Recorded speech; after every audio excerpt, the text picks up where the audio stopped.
I'm Leah, 28, and until 3 days ago, I thought I had my life figured out. Then my boss walked into my cubicle with that look, you know the one, and said the words that turned my world upside down. Budget cuts, Leah. I'm sorry. Just like that. 5 years of loyalty, overtime, and skipped lunches meant nothing. The security guard who watched me pack my desk didn't even have the courtesy to look apologetic. Where are you watching from today? Drop your location in the comments below and hit that like and subscribe button if you've ever felt completely blindsided by life. You'll definitely want to stick around for what happened next. See, I've always been the family's designated fixer. Not the smartest sister. That's Madison with her law degree. Not the most charming. That's definitely my cousin Tyler who could sell snow to Eskimos. But I was the reliable one. The one who paid mom's late electric bills without being asked. The one who drove dad to his doctor appointments when his back went out.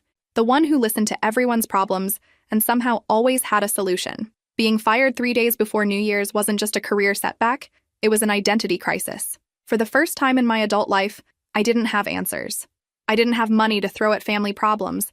I didn't even have money to buy my traditional contribution to our New Year's party, the expensive champagne that everyone expected but no one ever thanked me for. I sat in my car outside the office building for an hour, watching my former colleagues leave for lunch, wondering how I was going to break the news to my family. The holidays were supposed to be about togetherness, but I felt more alone than ever. My savings account had exactly $847 left after rent and groceries. My severance package was generous enough to cover next month's bills, maybe two if I lived on ramen noodles. The worst part? I'd been so focused on taking care of everyone else that I'd never built a safety net for myself. While I was paying for Madison's bar exam prep course and Tyler's rent when his startup failed, I should have been planning my own future. But that's what good daughters do, right? Put family first, even when family doesn't appreciate it. I drove home to my modest one-bedroom apartment, the same place I'd lived for 4 years, because I couldn't afford anything better after helping everyone else achieve their dreams. The silence felt deafening. No congratulatory calls for landing a promotion, no family check-ins asking how I was handling the stress. Just me, my unemployment letter, and the crushing realization that maybe I'd been giving more than I was receiving all along. That night, I did something I rarely did. I reached for the lottery ticket I'd bought from the corner store. Same numbers I'd played for years. Dad's birthday, Mom's birthday, Madison's birthday. A weekly gesture of love for people who probably didn't even know I was thinking of them. As I tucked it into my wallet, I couldn't help but laugh at the irony. Playing numbers for family members who barely remembered mine. The next morning brought that special kind of anxiety that comes with unemployment, the kind that makes your coffee taste like regret and your shower feel like borrowed time. I'd already checked my bank account twice before breakfast, as if the numbers might magically improve through sheer wishful thinking. My phone buzzed with a text from the family group chat. New Year's planning meeting tonight at Mom's. Bring your contribution list. Mom. Right. Because nothing says happy holidays like discussing who's bringing what to a party I couldn't afford to participate in properly. I stared at that text for 5 full minutes, watching those 3 dots appear and disappear as other family members typed their enthusiastic responses. Madison. Can't wait. I'll bring my famous spinach dip and whatever else you need. Tyler. My girlfriend makes killer deviled eggs. We're covered. Uncle Jim. Helen and I will handle decorations as usual. Even my teenage nephew Mason chimed in. I'll DJ again this year. Got some great new playlists. Everyone had their role, their contribution, their place in the family ecosystem. And then there was me. Suddenly unemployed, suddenly broke, suddenly without anything meaningful to offer except my presence, which apparently wasn't enough. I spent the day updating my resume and scrolling through job listings that either required experience I didn't have or paid less than my rent. By evening, I'd submitted 12 applications and received 3 automated rejections. The meeting at Mom's house loomed ahead like a tribunal. Walking into my childhood home felt different this time. The familiar smell of Mom's vanilla candles and Dad's after-dinner coffee couldn't mask the anxiety churning in my stomach. Everyone was already gathered in the living room, spread across the sectional sofa with their drinks and snacks, looking like a Norman Rockwell painting of family togetherness. Leah! Mom called out from her position as unofficial meeting coordinator. Perfect timing. We were just going through the party timeline. I settled into the remaining spot, the uncomfortable wooden chair from the dining room that someone had dragged over. Even the furniture arrangement seemed to highlight my outsider status. Madison looked effortlessly put together in her designer sweater, probably paid for by her law firm bonus. Tyler wore that confident smile of someone whose problems always got solved by other people. So, Dad said, consulting his color-coded spreadsheet because of course he had a spreadsheet. We're looking at about 50 guests this year. The usual crowd plus some new neighbors and Madison's boyfriend. Madison beamed at the mention of Brad, her investment banker boyfriend who drove a Tesla and never remembered my name. He's so excited to experience our family traditions. Wonderful, Mom said. Now, let's go through contributions. Tyler and Sarah are handling appetizers. Jim and Helen have decorations. Mason's our entertainment coordinator. She continued down the list while I tried to calculate if I could afford a bottle of decent champagne and still eat for the rest of the week. The answer was no. When Mom got to my name, the room fell slightly quiet. All eyes turned to me with that expectant look I'd grown to dread. This was usually the moment where I'd announce my grand contribution, the expensive champagne, the custom cocktail ingredients, or the professional-grade sound system rental. Instead, I cleared my throat and said the words that changed everything. Actually, I need to tell you all something. The silence that followed my announcement stretched longer than a bad first date. 6 pairs of eyes stared at me with expressions ranging from confusion to mild concern, like I'd just announced I was joining a circus instead of sharing that I'd lost my job. Lost your job? Dad repeated, as if the concept was too foreign to process. But you just got promoted last year. Promotions don't make you immune to budget cuts, I said, trying to keep my voice steady. The whole marketing department got restructured. Last hired, first fired. Madison set down her wine glass, the good wine that Mom only brought out for special occasions or when Madison visited.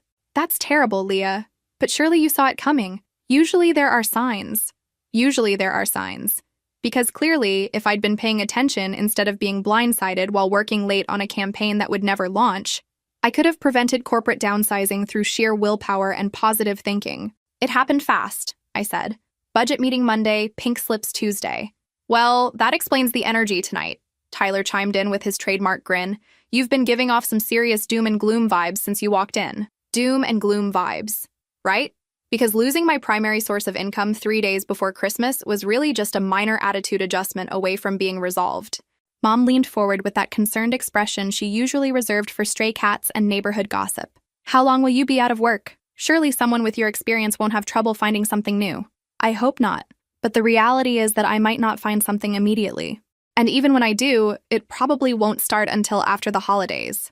I took a deep breath, preparing to say the words that felt like admitting defeat, which means I might not be able to contribute to the party the way I usually do. The room's energy shifted like someone had changed the channel from a feel-good movie to a documentary about economic hardship. Suddenly, everyone was very interested in their drinks, their phones, the pattern on Mom's throw pillows. Anywhere but looking directly at me. What exactly are you saying? Uncle Jim asked, his voice carrying that edge of irritation he usually reserved for traffic jams and restaurant wait times. I'm saying I'm scared, I said quietly. I'm saying that for the first time in years, I don't have a solution ready. I'm saying I might need to skip contributing to the party fund this year because I need to focus on rent and groceries. The words hung in the air like smoke from a burnt dinner, acrid, unwelcome, and impossible to ignore. I watched my family process this information, and something cold settled in my stomach as I realized I might have just made a terrible mistake. This is supposed to be a planning meeting, Madison said after a long pause. Not a therapy session. Tyler nodded in agreement. Maybe you should focus on being more positive. New year, new opportunities, right? More positive. New opportunities. Their responses felt like band-aids on a broken bone, small, inadequate gestures that missed the point entirely. I wasn't asking for career advice or motivational quotes. I was asking for understanding from the people who were supposed to care about me most. But as I looked around the room, I realized something that should have been obvious years ago. My family was comfortable with me as the giver, not the receiver. They'd grown accustomed to my stability, my reliability, my endless capacity to solve problems without creating any of my own. The meeting continued around me, with conversations about menu planning and decoration themes, but I felt increasingly disconnected from it all, like I was watching my family through a window instead of sitting in the same room. The next few days passed in a blur of job applications and awkward family interactions. Nobody called to check how I was handling the unemployment situation. Nobody offered words of encouragement or asked if I needed anything. It was as if my admission of vulnerability had made me temporarily invisible. Then came the family group text that changed everything. It started innocently enough on December 30th. Mom posted a cheerful message. Final reminder about tomorrow night. Party starts at 8 p.m. Can't wait to see everyone. The responses flooded in with typical family enthusiasm. Madison. So excited. Brad can't wait to meet everyone properly. Tyler. Sarah and I will be there with bells on. Literally, she bought Jingle Bell earrings. Uncle Jim. Helen's making her famous cheese ball. Then Madison added, will this be more of an upbeat celebration this year? Some of us have had enough negativity lately. My stomach dropped. She was talking about me, about my doom and gloom vibes, and my inconvenient unemployment situation. Before I could respond, Tyler jumped in. Totally agree. New Year's is supposed to be about fresh starts and good energy. Maybe some people should work on their mindset before joining the celebration. Some people. They weren't even using my name anymore. I stared at my phone screen, reading and rereading their messages. My family was discussing my emotional state like I wasn't in the group chat, like I was a problem to be managed rather than a person going through a difficult time. Finally, I typed, I understand I've been stressed about losing my job. I didn't realize that made me unwelcome at family gatherings. The 3 dots appeared immediately. Madison was typing. Nobody said unwelcome, Leah. We just think maybe you should focus on getting back to your normal self before big social events. You wouldn't want to bring down the mood for everyone else. Focus on getting back to my normal self, as if unemployment was a choice I'd made out of spite rather than a circumstance beyond my control. Tyler added, plus, let's be honest, you probably can't afford the champagne this year anyway. Maybe it's better if you skip until you're back on your feet financially. The cruelty of that comment took my breath away. Tyler, whose rent I'd helped pay more times than I could count. Tyler, who'd never once thanked me for covering his car payment when his startup failed. Tyler was now using my financial struggles as a weapon against me. But it was Mom's response that delivered the final blow. Leah, sweetheart, maybe it would be best if you took this year to focus on your career situation. We all understand. Family gatherings should be joyful occasions, and we don't want you to feel pressure to pretend everything's fine when it's not. We don't want you to feel pressure. Translation, we don't want to feel uncomfortable about your problems. I sat in my apartment, staring at my phone screen, waiting for someone, anyone, to defend me. Waiting for Dad to say something supportive. Waiting for Uncle Jim to point out how many times I'd helped family members through tough situations. Waiting for someone to remember that I was the one who'd driven Madison to court appearances when she was too nervous to drive herself, or that I was the one who'd helped Tyler move apartments 4 different times. But the group chat fell silent. No one defended me. No one questioned whether they were being fair. No one suggested that maybe, just maybe, this was exactly when family should rally around each other instead of circling the wagons to protect their comfort. After an hour of silence, I typed my final message. I understand. Have a wonderful celebration. Then I left the group chat. New Year's Eve arrived with the kind of crisp winter morning that usually filled me with optimism. Instead, I woke up feeling hollow, like someone had scooped out my insides and left only the shell behind. My family was probably already preparing for their celebration, the celebration I'd been uninvited from for the crime of being honest about my struggles. I spent the day doing mundane tasks that felt enormous in my current state. Grocery shopping with a carefully calculated list, doing laundry in the building's basement, organizing my already organized apartment, anything to avoid thinking about the evening ahead. Around 7 p.m., as the sun set and my family was likely sharing pre-party drinks, I found myself holding that lottery ticket again. The same numbers I'd played religiously for 3 years. October 15th, June 3rd, August 22nd. Dad's birthday, Mom's birthday, Madison's birthday. Even in my current state of rejection, I'd unconsciously chosen to honor them. The irony wasn't lost on me. Here I was, playing their birthdays on the night they'd made it clear I wasn't welcome in their lives. I turned on the television and ordered Chinese takeout. Sesame chicken and fried rice, my go-to comfort food. As midnight approached, I found myself watching the ball drop in Times Square, surrounded by thousands of strangers celebrating together, while I sat alone in my living room with cold takeout and a broken heart. When the countdown began, I closed my eyes and made the same wish I'd made every New Year for the past decade. That things would get better for my family, that everyone would be healthy and happy, that I'd be able to continue helping the people I loved. This year, for the first time, I added something new, that I'd learned to value myself the way I valued everyone else.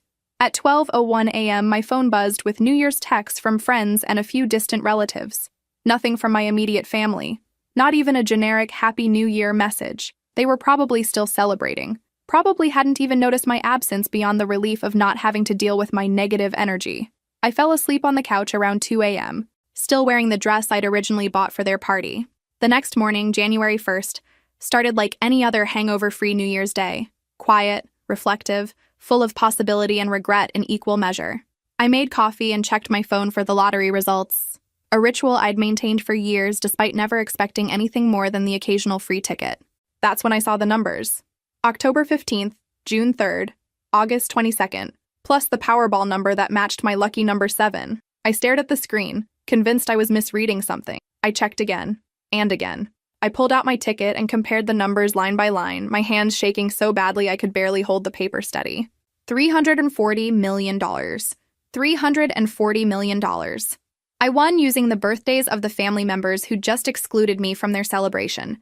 I sat on my couch for exactly 17 minutes, staring at that lottery ticket like it might spontaneously combust if I looked away.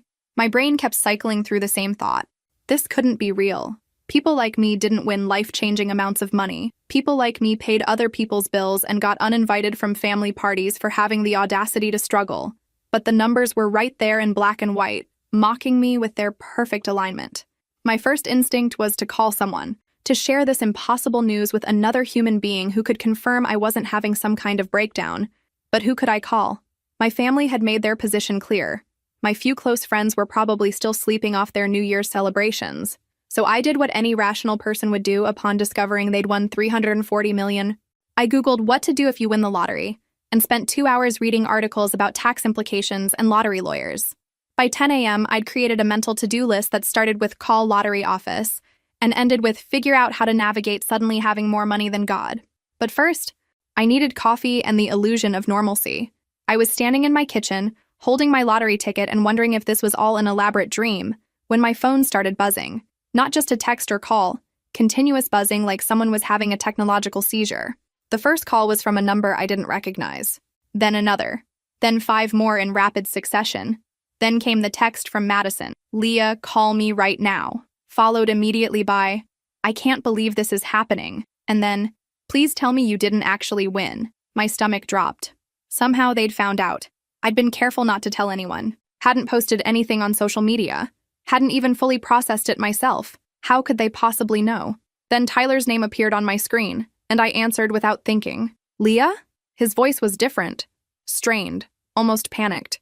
"Please tell me you didn't play the family birthdays." The family birthdays. Of course. Mom had probably seen the winning numbers on the news and recognized the dates immediately. October 15th, June 3rd, August 22nd. Dates she'd celebrated for years. Dates that were permanently etched in family memory. "Tyler, Holy shit, Leah, holy shit, you actually did it, you actually won." His voice cracked slightly. $340 million. With our birthdays. Our birthdays. Interesting how they'd suddenly become our birthdays again. Before I could respond, he continued. "Listen, I know things got a little heated the other day. Family stress, you know? But we're all so excited for you. This is incredible. This is life-changing for everyone. Life-changing for everyone. Not life-changing for me, life-changing for everyone. As if my lottery win was a family lottery win, as if the money I'd won with my own ticket using numbers I'd chosen was somehow a collective windfall. Tyler, I need to...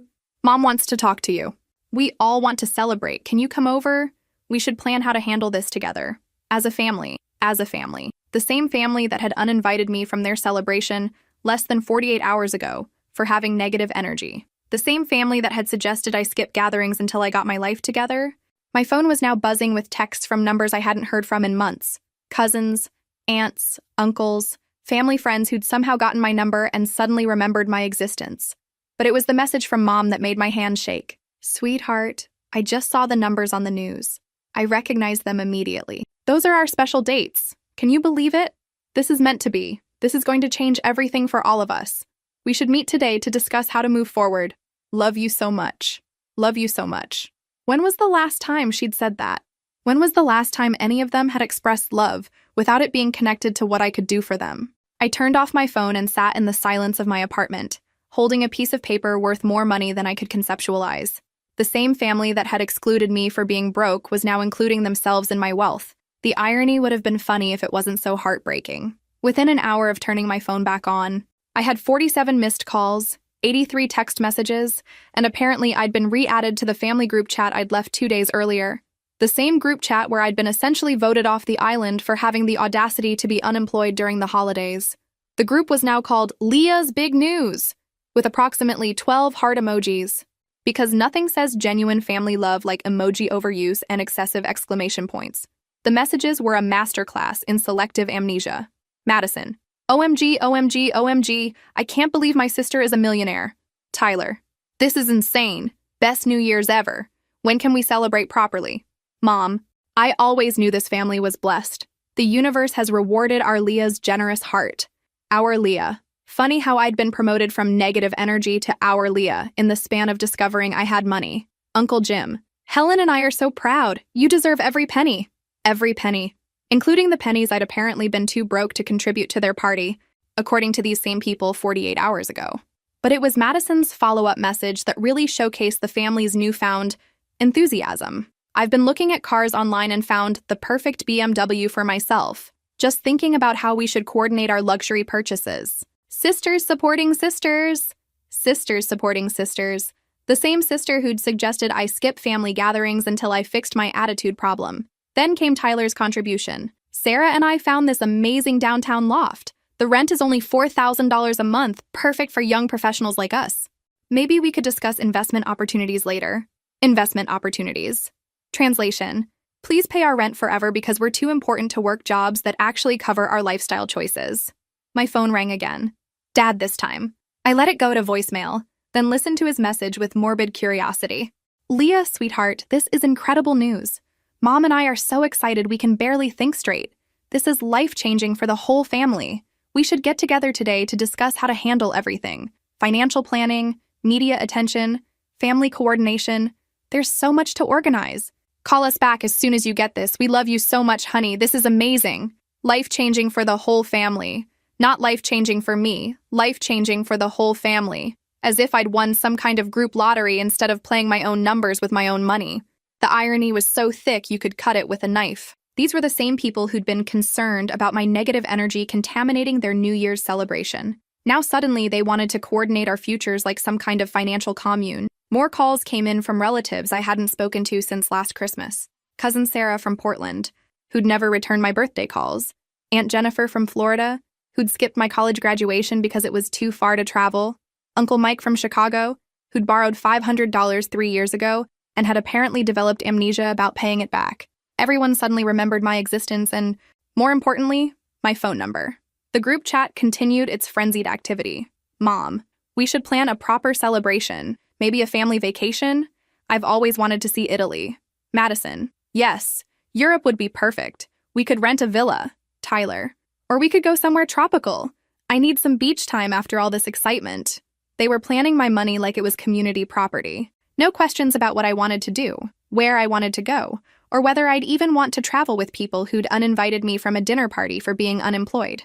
I scrolled through message after message of sudden affection and elaborate plans, all centered around my newfound wealth. Not once did anyone acknowledge what had happened 2 days ago. Not once did anyone say, hey, maybe we were too harsh when we kicked you out of the family celebration. Instead, it was all hearts and emojis and carefully crafted messages about how this windfall was meant to be, and how we were all blessed, and how the family had always been so close. Have you ever experienced something so surreal that you wondered if you'd accidentally stepped into an alternate universe?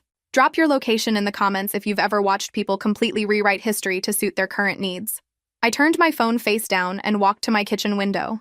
Outside, the world looked exactly the same as it had yesterday. Same apartment building across the street, same traffic pattern, same gray January sky. But inside my apartment, inside my life, everything had shifted into something I barely recognized. The family that had excluded me for having problems now wanted to include themselves in my solution. And somehow, I was supposed to pretend that made perfect sense. I spent the next 3 days in what I can only describe as strategic silence. My phone continued its relentless assault of calls, texts, and voicemails, but I'd learned something valuable from my family's recent behavior. Sometimes the most powerful response is no response at all.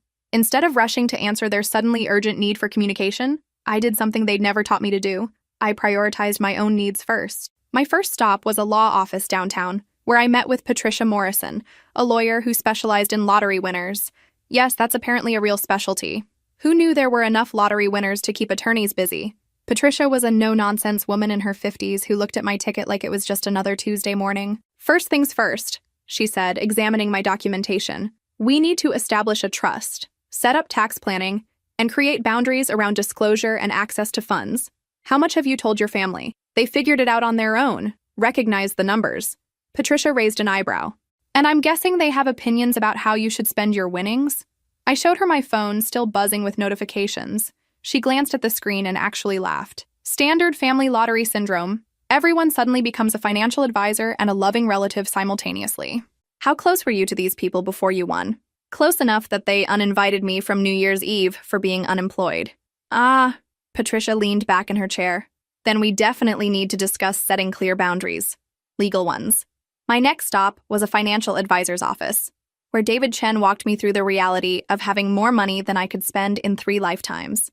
After taxes, I'd still have enough money to buy a small country, or at least a really nice house in every state. The key, David explained, is to think of this as generational wealth, not just personal wealth. What legacy do you want to create? What causes matter to you? And yes, you can help family members, but it should be strategic, not emotional. Strategic, not emotional. If only I'd learned that lesson before spending years bankrolling everyone else's dreams while neglecting my own. That evening, I finally looked at my phone properly. The family group chat had evolved into something resembling a shopping channel crossed with a therapy session. Madison, I've been thinking about law school debt forgiveness. This could really help my career trajectory. Tyler, student loans are such a burden on young people. This is a chance to invest in education. Mom, your father's truck needs major repairs. Nothing fancy, just reliable transportation. Dad, the house could use some updates. Kitchen renovation, maybe a pool for family gatherings. Each message was carefully crafted to sound reasonable, practical, necessary. Nobody was asking for yachts or diamonds, just debt relief, home improvements, educational investments. All perfectly justifiable requests that happened to total several $1,000,000 when added together. The psychological manipulation was almost artistic in its subtlety. They weren't being greedy. They were being practical. They weren't demanding money. They were presenting investment opportunities. They weren't exploiting me. They were including me in their financial planning. But here's what was truly fascinating. Not one person had asked how I was feeling about winning. Not one person had acknowledged that this might be overwhelming or life-changing for me personally. Not one person had said, "This must be surreal for you. How are you processing all of this?" Instead, every message focused on what my windfall could do for them. Uncle Jim's message was particularly enlightening. "Leah, honey, I've been thinking about that conversation we had about starting a business. Remember how you always said you'd support family ventures? This could be the perfect opportunity to invest in something meaningful." I had no memory of any conversation about supporting his business ventures, but apparently my lottery win had triggered everyone's selective recall about promises I'd supposedly made. My phone rang. Madison again. This time I answered. "Leah, finally! I've been worried sick about you." Worried sick about me, the person who'd been strong enough to handle unemployment alone, but apparently couldn't handle sudden wealth without immediate family intervention. "I'm fine, Madison, just processing everything." "Of course you are, this is huge. But that's why you need family support right now. We should all get together and make some plans. Figure out the smartest way to handle everything." The smartest way. Because clearly, as the person who just won $340 million, I was too stupid to handle my own financial decisions without a committee of relatives who'd never successfully managed their own money. "I've been thinking," she continued, "and I really think we should approach this as a family unit. Pool our resources, coordinate our investments, maybe even look into some joint ventures. Think of the opportunities. Joint ventures, where everyone shares the risks, but I provide the capital." "Madison," I said carefully, "what exactly do you think my winning the lottery means for the rest of the family?" "Well, it means we're all blessed. This isn't just your win, Leah. This is a family win. The universe has chosen our family for abundance." The universe had chosen our family, not me, our family. Because apparently when I bought a lottery ticket with my own money and played numbers I'd chosen, the universe was actually making a family-wide investment decision. "I need to go," I said. "I'll call you later." "When?" "We really need to talk soon. There's so much to figure out." "Soon," I said, and hung up. I sat in my apartment, looking out at the city lights, and realized something profound. My family's reaction to my lottery win was teaching me more about their true feelings than years of previous interactions ever had. After a week of silence, I finally decided it was time to respond, but not in the way my family expected. I spent 2 days crafting a single message, not because it was complicated, but because I wanted every word to be intentional. Patricia had reviewed it for legal clarity, David had checked the financial implications, and I'd read it out loud approximately 50 times to make sure it said exactly what I meant. On January 8th, I rejoined the family group chat and sent one message. "I understand everyone is excited about the lottery win. I've spent the past week working with financial advisors and lawyers to handle this responsibly. I've decided to help each family member with a one-time gift to address immediate financial needs. Mom and Dad, $50,000. Madison, $25,000 towards student loans. Tyler, $15,000. Uncle Jim and Aunt Helen, $20,000. These amounts are sufficient to address debt relief and provide a fresh start. Transfers will be completed by Friday. Please understand that this is my final financial assistance to family members. Future requests will be declined. I hope you understand that I need to manage this windfall responsibly for my own future. Love, Leah. The silence that followed was deafening. For exactly 47 minutes, nobody responded. I could practically hear the frantic phone calls happening behind the scenes, the confused discussions about whether I was serious, the calculations about whether their individual amounts were fair compared to everyone else's. Then the responses started. Tyler. Wait, $15,000? I thought we were talking about life-changing amounts here. My student loan balance alone is $85,000. Madison. $25,000 doesn't even cover half my law school debt. I thought we were going to approach this as a family investment strategy. Mom. Sweetheart, I think there might be some confusion about how we should handle this blessing. Your father and I think it would be better to discuss amounts in person. Translation. Your financial advisors have given you bad advice, and we know better because we're your family. Uncle Jim. Leah, honey, I'm grateful for any help, but I was hoping we could discuss that business venture I mentioned. $20,000 wouldn't be enough to get started. Each response was a masterclass in moving goalposts. Nobody thanked me for the substantial amounts I'd offered. Nobody acknowledged that I'd just solved their immediate financial problems.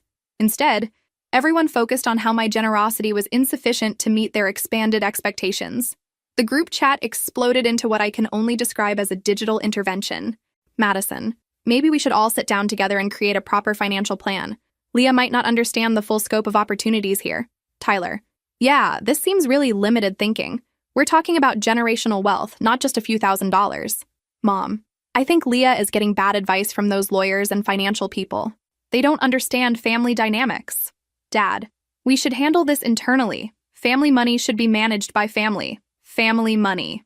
There it was. My lottery winnings had somehow transformed into family money that required group management. My phone started ringing immediately. Madison first, then Mom, then Tyler. I let them all go to voicemail and listened to each message with growing amazement at their audacity. Madison's voicemail. Leah, I'm really concerned that you're not thinking this through properly. $25,000 is nice, but it's not strategic. We need to think bigger picture here. Call me back so we can discuss this rationally. Mom's voicemail. Sweetheart, I'm worried that these professionals you're working with don't understand our family's needs. This should be a family decision, not something you handle alone. We love you and want to help you make smart choices. Tyler's voicemail. Dude, I don't think you realize how much money $340 million actually is. You're thinking small. We could all benefit so much more if we approach this strategically. Let's talk soon, okay? Each message carried the same underlying assumption. I was too naive, too overwhelmed, or too inexperienced to handle my own financial decisions without their guidance. But here's what was truly remarkable about their responses. Not one person said thank you. Not one person acknowledged that $50,000 would pay off their credit cards, or that $25,000 would eliminate years of loan payments, or that $15,000 could change someone's immediate financial situation dramatically. Instead, every response focused on how my generosity was actually inadequate, how I was thinking too small, how I needed their help to properly manage wealth that I'd won, and they'd contributed nothing toward except their birthdays, which, let's be honest, they'd have had anyway, whether I played the lottery or not. That evening, I made the transfers exactly as I'd promised. $140,000 total, distributed according to my original plan. Each family member received an email notification with the transfer details, and a simple note, as promised. Hope this helps with your fresh start. What do you think will happen next? Drop a prediction in the comments below, because their reaction to receiving free money was somehow even more telling than their reaction to me winning it. The responses to actually receiving the money were enlightening. You'd think that receiving tens of thousands of dollars in free money would generate some gratitude. You'd be wrong. The complaints started within hours of the transfers clearing. Tyler called first. Leah, there's been some kind of mistake with the transfer. I only received $15,000, but my student loans are $85,000. I think you might have typed the wrong amount. I typed the exact amount I intended to send. But that doesn't make sense. $15,000 won't even make a dent in my debt. I thought we agreed this was supposed to be life-changing money. We agreed. Interesting how Tyler had appointed himself as a participant in decisions that were entirely mine to make. It's enough to make your minimum payments for over a year while you figure out a longer-term plan. Leah, I think you're not understanding the bigger picture here. You have $340 million. Giving me $15,000 is like me giving you 15 cents. It's insulting. Insulting. Receiving $15,000 for free was insulting. I wondered if Tyler would find it less insulting to receive nothing at all, but I kept that thought to myself. Madison's call came next. We need to talk about the transfer amount.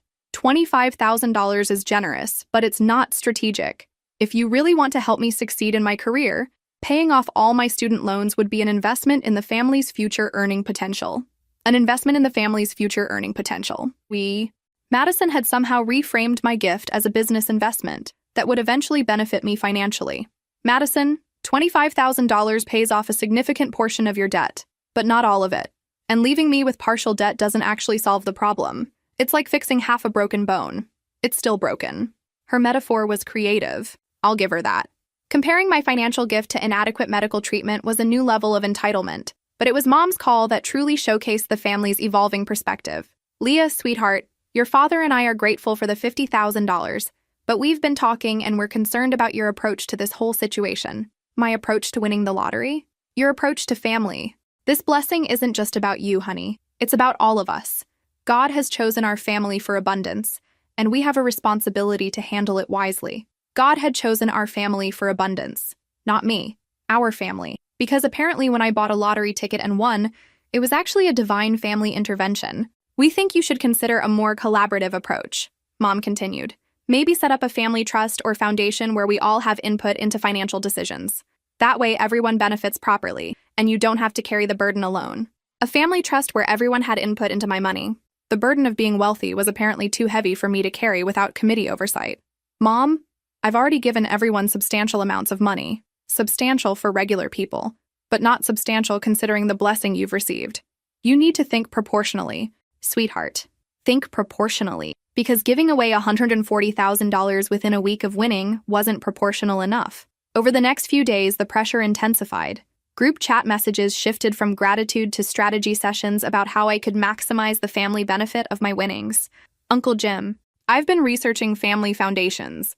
We could structure this so everyone has ongoing support instead of one-time payments. Tyler, I found this article about lottery winners who failed because they didn't involve their families in financial planning. We should learn from their mistakes. Madison, there are tax advantages to larger family gifts. You might actually save money by giving us more.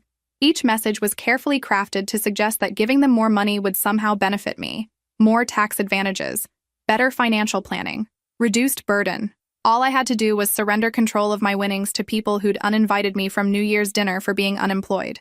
The most remarkable part wasn't their requests for more money. It was their complete inability to acknowledge what I'd already given them. No thank you cards. No expressions of gratitude. No recognition that I'd just eliminated years of their financial stress with the click of a button. Instead, every conversation focused on why my generosity was inadequate, why I needed their guidance, and why my lottery win was actually a family responsibility that required group management. I started keeping a running list of their justifications for why I owed them more money. The list included, it's not about the money, it's about family unity. You need our help to manage this properly. God intended this blessing for all of us. We're looking out for your best interests. This is generational wealth, not personal wealth. Family should come first. You're thinking too small. We're trying to help you succeed. Not one justification acknowledged a simple truth. It was my money, won with my ticket, and any financial assistance I provided was generosity, not obligation. But here's what I finally understood. My family's reaction to my lottery win wasn't about greed. It was about control. For years, they'd been comfortable with me as the family problem solver, the one who paid late bills and covered emergencies. That dynamic required me to have resources, but not too many resources. Enough to help them, not enough to be independent. My lottery win had disrupted the family ecosystem. Suddenly, I had power they couldn't manage, resources they couldn't control, and independence they couldn't influence. Their solution wasn't to adjust to this new reality. It was to reshape my windfall into something that restored the old dynamic with them as beneficiaries and me as the provider, just on a much larger scale. The realization was both heartbreaking and liberating. 3 weeks after I'd made the transfers, Dad called with an unusual request. Leah, your mother and I would like to talk to you, in person. Not about money, he added quickly. About family. Something in his voice was different, quieter, less certain than the confident tone he'd used when explaining why I should establish a family trust. I agreed to meet them at a neutral location, a coffee shop downtown where we couldn't be overheard and couldn't trap each other in anyone's personal space. When I arrived, they were already seated at a corner table, looking older somehow than they had just a month ago. Mom's eyes were red-rimmed, and Dad's usual confident posture had collapsed into something resembling defeat. "Thank you for coming," Mom said, her voice barely above a whisper. "We weren't sure you would." I ordered coffee and waited. Whatever this conversation was going to be, I'd learned the value of letting other people fill uncomfortable silences. Dad cleared his throat. "We've been doing a lot of thinking since you sent that money. About the lottery, about the family meetings, about—" He paused, seeming to struggle with the words. "About how we've treated you." This was not the conversation I'd expected. Mom leaned forward. "Leah, we owe you an apology." Several apologies, actually. I stayed silent, stirring my coffee and waiting for the inevitable "but" that would explain why their behavior was actually justified. Instead, Mom's voice cracked. "We failed you. When you lost your job, when you reached out to us, when you needed support, we failed you completely." Dad nodded. "We were so concerned about protecting our comfort, our celebration, our good mood, that we forgot the most basic rule of family. You show up when someone is struggling, not when they're celebrating." I stared at them, waiting for the catch, the condition, the explanation for why this was actually my fault somehow. Mom continued, tears now flowing freely. "I've been playing that group chat conversation over and over in my head. You were scared and vulnerable, and instead of supporting you, we made you feel ashamed for having problems. Madison called you a source of negative energy," Dad added, "and we said nothing. Tyler joked about you being too broke to buy champagne, and we said nothing. We let them exclude you from your own family's celebration, and then we supported their decision." The words I'd been waiting to hear for months were finally being spoken, but they felt strange in the air between us, like a foreign language I'd once known, but had forgotten how to understand. "When we saw those lottery numbers," Mom said, "when I realized they were our birthdays, my first thought wasn't joy for you. It was relief for us. Relief that our financial problems might be solved. Relief that maybe we could stop feeling guilty about how we treated you because now everything would work out." Dad's hands were shaking as he reached for his coffee. "We turned your generosity into an expectation, your kindness into an obligation. We spent years taking advantage of your willingness to help, and when you won the lottery, we saw it as vindication that we'd been right to depend on you. But we were wrong," Mom whispered. "We were wrong about everything. We raised you to be giving and responsible, and then we punished you for not being invulnerable. We taught you to put family first, and then we showed you that family meant everyone except you." I felt something shifting inside me. Not forgiveness exactly, but recognition. They were finally seeing what I'd been trying to show them for years. "The money you sent us," Dad continued, "it was incredibly generous, more than generous, and our response was to complain that it wasn't enough. Do you know how that sounds? Do you know what that says about us as people? It says," Mom answered for him, "that we've become exactly the kind of people we used to judge, the kind who take advantage of family generosity and then demand more." They sat in silence for a moment, letting the weight of their admission settle between us. "We don't want your money," Dad said finally. "Well, we do want it, which is part of the problem. But we want our daughter more. We want the chance to be the parents you deserved when you were struggling, not just when you're wealthy." Mom reached across the table, her hand stopping just short of mine. "We know we can't undo the damage we've done. We know we can't take back choosing comfort over compassion. But we wanted you to know that we see it now. We see how badly we failed you, and we're sorry." The apology hung in the air like morning fog. Real, substantial, but fragile. I could feel the sincerity in their words, see the genuine remorse in their faces, but I could also feel the scar tissue that had formed around the wounds they'd inflicted. "I appreciate you saying this," I said carefully. "It means more than you know to hear you acknowledge what happened." "But?" Dad asked, reading my hesitation correctly. "But acknowledging what happened doesn't undo it, and I need to protect myself from it happening again." Mom nodded, tears still streaming. "We understand. We don't expect forgiveness. We just needed you to know that we know we were wrong. For the first time in my adult life, my parents were taking full responsibility for their actions without trying to manage my response to their behavior. It was exactly what I'd needed to hear, and it came exactly too late to change what I'd already decided to do." I sat with my parents for another hour that day, drinking coffee and having the most honest conversation we'd ever shared. They told me about their fears: fear of financial insecurity, fear of disappointing their children, fear of admitting they'd made mistakes. I told them about my hurt, the years of feeling invisible, the exhaustion of being everyone's solution, the heartbreak of being excluded when I finally needed support. But here's the thing about profound conversations: they don't automatically repair profound damage. When I got home that evening, I did something I'd been planning for weeks. I called Patricia Morrison and David Chen and told them to proceed with the plans we'd discussed. Within a month, I'd purchased a house in a city 3 hours away, far enough to require intentional contact, close enough for emergencies. I'd enrolled in graduate school, something I'd wanted to do for years but had never been able to afford. I'd started a small private foundation focused on supporting people during employment transitions, and I'd changed my phone number. The new number went to immediate family only: Mom, Dad, and Madison, with a clear message: emergency contact only. Tyler received a letter explaining that his pattern of financial dependence and criticism had made a relationship impossible for me. Uncle Jim and Aunt Helen received a similar letter, thanking them for the good memories but explaining that I needed space to build a life without constant financial requests. The foundation became my way of channeling what I'd learned. Every grant recipient was someone experiencing job loss, career transition, or unexpected financial crisis. People who needed support exactly when society tends to look away. But the real change happened internally. For the first time in my adult life, I made decisions based on what I wanted instead of what others needed from me. I bought furniture I liked instead of furniture that would impress visitors. I traveled to places I wanted to see instead of places others thought I should visit. I dated men who treated me as an equal instead of men who saw me as a solution to their problems. My parents and I developed a careful relationship built on weekly phone calls and monthly visits. They kept their promise about not requesting money, and I kept my promise about staying in touch. Madison and I talked occasionally, usually about work or books, carefully avoiding any topic that might lead to financial discussions. The rest of the family gradually stopped calling. 6 months after winning the lottery, I was sitting in my new backyard, a small garden space I'd designed myself, when I realized something profound. Winning $340 million had changed my circumstances, but losing my illusions about family had changed my life. For years, I'd believed that being a good daughter meant being endlessly available, endlessly generous, endlessly willing to sacrifice my own needs for others' comfort. I'd confused love with utility, thinking that my value to my family came from my ability to solve their problems. The lottery win had forced everyone's true feelings into the open. My family's love had been conditional on my usefulness. Their support had been contingent on my maintaining the role they'd assigned me. Their inclusion had depended on my never having needs of my own. But discovering that I'd been playing a rigged game didn't make me bitter. It made me free. Free to build relationships based on mutual respect instead of one-sided utility. Free to define success by my own standards instead of others' expectations.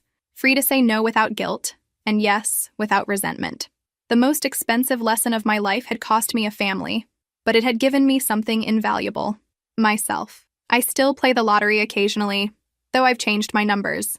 Instead of playing birthdays of people who took my love for granted, I play dates that matter to me: the day I started graduate school, the day I bought my house, the day I learned to value my own worth. I don't expect to win again. Lightning doesn't strike twice, and I don't need it to. But if it does happen, I'll be ready. I know exactly who I am now, and more importantly, I know exactly who deserves to be part of my life. Sometimes the real jackpot isn't money, it's clarity. And sometimes losing the people you thought you needed is the only way to find the person you actually are. If this story resonated with you, make sure to like and subscribe for more stories about finding strength in unexpected places. Because sometimes the best thing that can happen to you is discovering that you're stronger than you ever imagined.